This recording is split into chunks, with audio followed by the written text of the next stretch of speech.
Zootopia, the new feature film by Disney Animation that's not Pixar, but I mean it is Pixar. I mean it's like the same people, you know? They're owned by Mickey.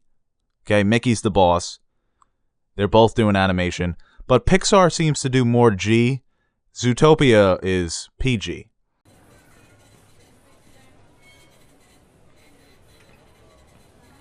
Zootopia is one of the most aggressive metaphorical representations of modern society in PG film history, or just in film history altogether. In the city of Zootopia, Zootopia acting as a type of metropolis utopia, but they switched the U for zoo. That's Disney. They're very creative.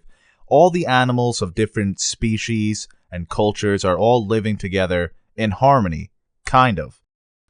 In this film, all of the animals act like human beings, and human beings being animals that have evolved into bipedal, highly intelligent, sensationalist idiots. We have these great cognitive gifts that grant us vast knowledge like problem solving, communication, culture, the ability to understand the natural world.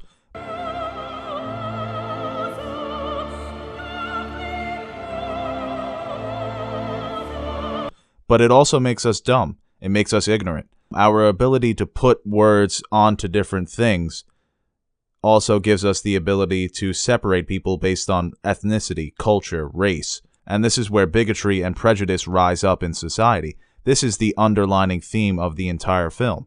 In Zootopia, all of the animals live in harmony, but prior to the great city of Zootopia, the prey used to live in fear of the predator. But over thousands of years, they have evolved. They have learned to live together. It's inclusive, it's a melting pot, but it still has its problems.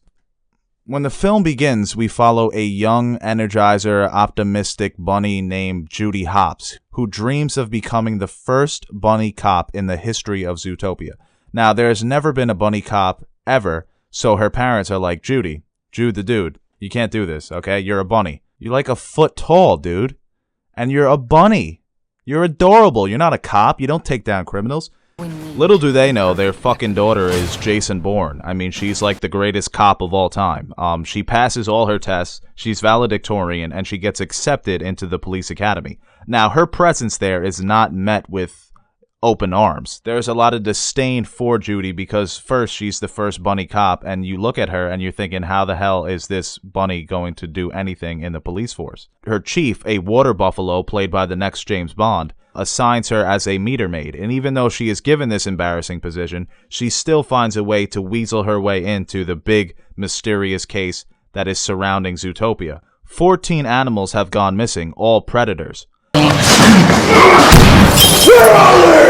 Her police chief only gives her 48 hours to find this missing otter. When she begins her investigation, she forms an unlikely partnership with Nick Wilde, a stereotypical sly fox who is an expert con artist, and a natural enemy of Judy and her rabbit heritage. The movie is funny, inspiring, quick-witted, expertly directed, and is the best Disney film since Inside Out. Well, Inside Out was Pixar, right? Well, Pixar is Disney. Are they, like, what are they, different? Like, come on, like, I don't know.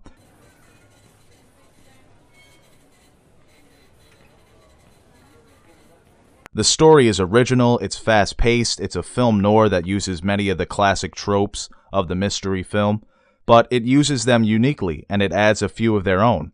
Of course, a movie like this is predictable, but the means to the ends keep you guessing, and the finale is very satisfying. It has a very strong third act. And I can't stress enough how original this movie is. It's addressing themes that we're all familiar with, but the way that it's able to incorporate it into a kid-friendly film is just outstanding. The voice acting is great. Jennifer Goodwin and Jason Bateman give their two lead characters great charm, charisma. Of course, the animation is great. We've come to know that with Disney, Pixar. I mean, which one is it? Is it Pixar or Disney? Can you tell me, Stats? It's Pixar? It's Disney? What's the difference?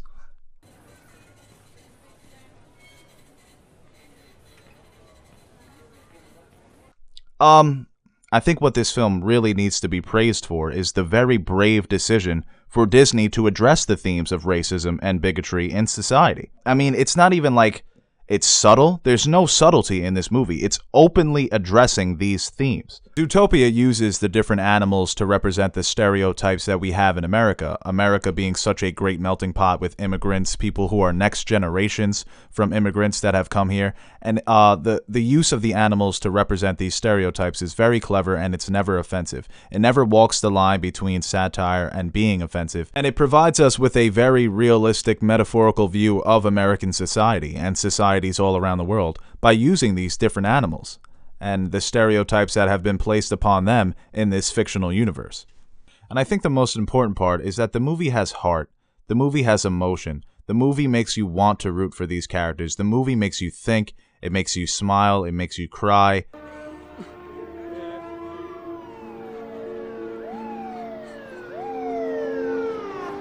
It makes you sad. It makes you happy. It makes you satisfied in the ending of the film. It really takes you on an adventure. You can get lost in this world because the animation is so brilliant. The story is so believable. They do a great job of creating this world, of building this world of Zootopia that so mirrors modern day society that it just makes for a perfect film, a near masterpiece.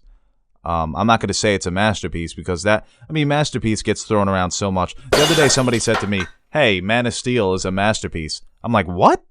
What the Like, do you know what's a masterpiece? Okay, I'm going to settle this once and for all. You know what's a masterpiece? Borat. Borat's a masterpiece. Borat is 10 throughout the whole way. It's a dime. Borat's a dime.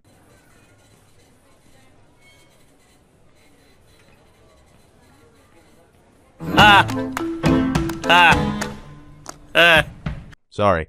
But this movie, I would have to give it a 10 out of 10. It's a near perfect movie. It is probably the best film of 2016. I can't see any film catching it, even though I haven't seen any of the other films, so that's really an ignorant statement. And I'll probably come to regret it once Doctor Strange comes out, because that's my pick for best superhero film of 2016. This movie, 10 out of 10. Go see it. Go fucking see it. Even if you're not a kid, go fucking take your nephew or adopt one of those kids for a day and then send them back. They do it all the time.